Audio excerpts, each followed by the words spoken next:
Le monde est bouche bée par l'économie florissante de l'Inde, par ses startups très valorisées, au point qu'on la surnomme la Nouvelle Chine.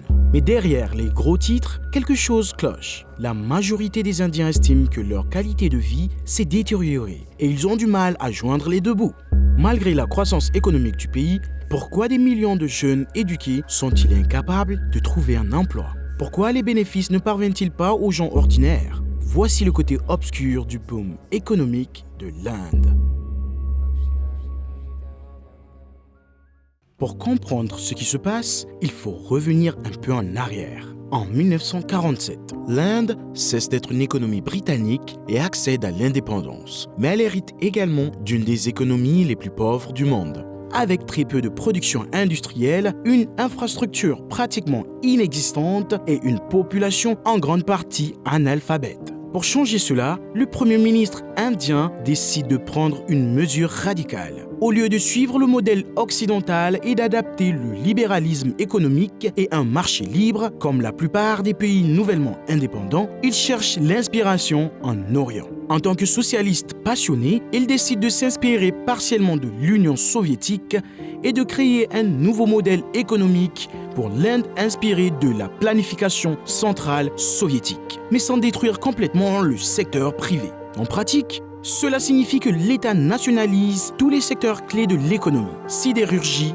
mines, machines, eau, télécommunications, assurance, énergie, banque, et les transformer en entreprises publiques. Cela réglemente également lourdement les entreprises privées, au point qu'elles doivent obtenir l'autorisation de 80 différentes agences gouvernementales si elles veulent produire quoi que ce soit. Le gouvernement dictait leur débit de production. L'économie fut gérée à travers des plans quinquennaux, comme c'était le cas en Union soviétique et dans les pays de l'Est, réglementant tout ce qui se passe dans l'économie pour les 5 prochaines années, du secteur qui doit croître jusqu'au nombre de produits que peut fabriquer une entreprise individuelle au cours d'une année donnée. L'idée était que ce serait le meilleur moyen de sortir l'Inde de la pauvreté et de l'établir en tant qu'État indépendant après son histoire coloniale. Mais en réalité, cela s'est avéré aussi dysfonctionnel que le modèle soviétique. Les plans quinquennaux empêchent le secteur privé d'évoluer et d'innover, le rendant lent et inefficace. Et les entreprises publiques sont connues pour leur mauvaise gestion. Elles sont rongées par la corruption et ne réussissent pas à être rentables. Interrogé à ce sujet, le Premier ministre indien répond avec la célèbre phrase que le profit est un gros mot et qu'il ne faut pas s'en soucier. En conséquence, dans les décennies qui ont suivi son indépendance, l'Inde est restée un pays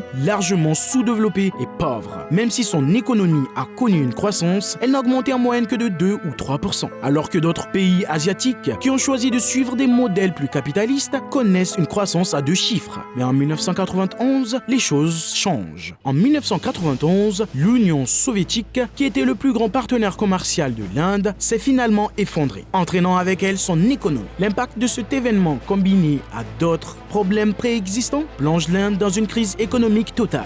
L'Inde n'est pas en mesure de rembourser ses prêts et se dirige vers la faillite. Pour éviter cela, elle a dû contracter un énorme prêt auprès du FMI. Mais est venue avec une condition: que l'économie indienne subisse une libéralisation majeure. Elle doit abandonner son modèle centralisé, ses réglementations et ouvrir ses portes au monde. L'Inde accepte et très rapidement, des entreprises étrangères qui étaient auparavant bloquées pour faire des affaires en Inde se précipitent pour profiter de sa main-d'œuvre bon marché et de ses nombreux ingénieurs. Les entreprises commencent à construire des usines, des départements informatiques et des centres d'appel dans tout le pays. En gros, le monde a commencé à sous-traiter tout ce dont il avait besoin en Inde. Cela a donné naissance à de nombreuses entreprises indiennes, en particulier dans le secteur informatique, qui satisfaisaient la demande. Avec un marché intérieur gigantesque et une population en croissance constante, tout cela a déclenché un boom économique qui n'a cessé de s'accélérer depuis. Mais c'est ici que les problèmes commencent. Bien que sur le papier, l'économie est en croissance et que les choses s'améliorent, la réalité quotidienne pour de nombreuses personnes dans le pays ne reflète pas vraiment cela. Ce n'est pas seulement une supposition, c'est ce que de nombreuses enquêtes révèlent.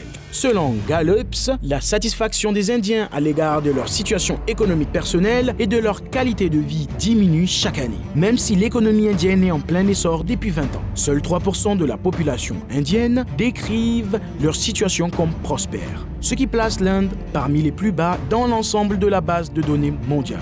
La satisfaction globale de la vie en Inde est si faible qu'elle la place parmi les 10 pays les plus malheureux, beaucoup plus bas que des pays comme l'Irak, la Libye, l'Éthiopie ou le Pakistan. En d'autres termes, bien que l'économie se porte bien, plus de 90% des Indiens estiment que leur situation personnelle se dégrade.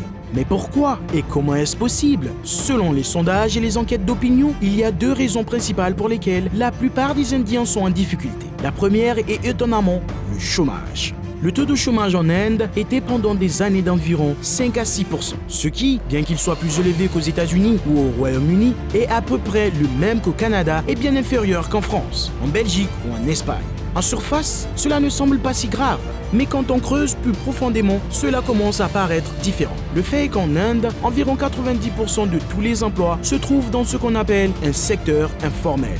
Ces emplois comprennent tout, des ouvriers agricoles, de la construction au nettoyage, chauffeurs de taxi et commerçants. Mais le fait est que personne n'a de contrat régulier. Ces emplois informels ne sont pas permanents et les personnes travaillant dans ce secteur ont un salaire très bas et aucune perspective de carrière, de stabilité ou de sécurité de l'emploi. Ainsi, même si les gens ont des emplois, les emplois qu'ils occupent sont tout simplement mauvais. Ils ne paient pas assez pour vivre décemment et n'offrent aucune sécurité ou de perspective d'avenir.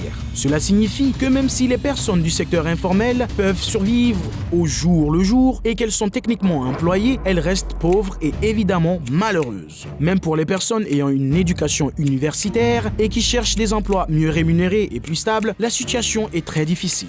En fait, le taux de chômage est le plus élevé parmi les personnes titulaires d'un diplôme universitaire. 20% d'entre eux sont sans emploi, ce qui est beaucoup plus élevé que pour les personnes moins instruites, et c'est d'autant plus surprenant que les jeunes en Inde ont tendance à étudier les matières scientifiques, technologiques, d'ingénierie et de mathématiques, ce qui devrait être en demande. Cependant, le pays est rempli de millions d'ingénieurs au chômage. Comment est-ce possible? Eh bien, c'est parce que la valeur de l'enseignement supérieur en Inde a en grande partie disparu. Dans les années 1990, il n'y avait pas beaucoup de personnes titulaires d'un diplôme d'ingénieur, car il n'y avait qu'une poignée d'établissements d'enseignement supérieur d'élite, produisant un petit nombre d'ingénieurs bien formés qui avaient ensuite une garantie d'emploi après l'obtention de leur diplôme. Mais depuis que l'Inde a connu la libéralisation, des milliers de collèges privés ont été créés dans tout le pays, délivrant des diplômes à pratiquement n'importe qui.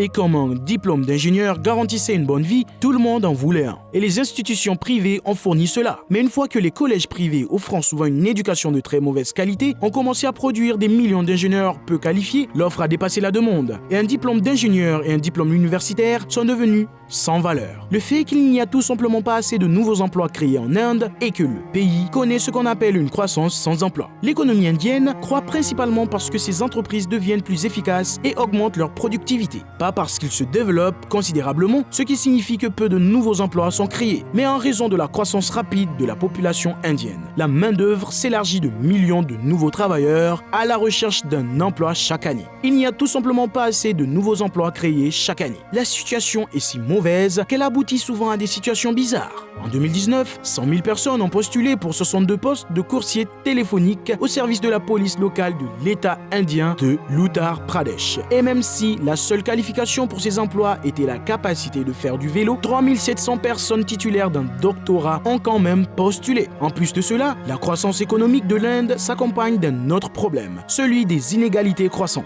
Selon le rapport d'inégalité mondiale, l'Inde est l'un des pays les plus inégalitaires en termes de revenus et de richesse. Plus important encore, ces dernières années, elle a connu une augmentation plus rapide des inégalités que n'importe quel autre pays. Cela indique que les bénéfices de la croissance économique ne sont pas répartis de manière équitable et que la plupart d'entre eux vont à un petit groupe de personnes déjà riches. Et ce n'est pas que l'inégalité serait moralement ou éthiquement répréhensible, mais plutôt qu'une forte inégalité est dangereuse pour le progrès et le développement de n'importe quel pays. À long terme, des niveaux élevés d'inégalité étouffent la croissance, brisent la cohésion sociale et créent des sociétés divisées et pleines de ressentiments. En Inde, cela correspond parfaitement à la réalité. Si la croissance économique ne se traduit pas par une amélioration de la réalité quotidienne de la majorité des gens, et si ces avantages ne se diffusent pas et n'aident qu'une partie de la population, alors cela n'a pas vraiment d'importance. Et c'est exactement ce qui se passe en Inde.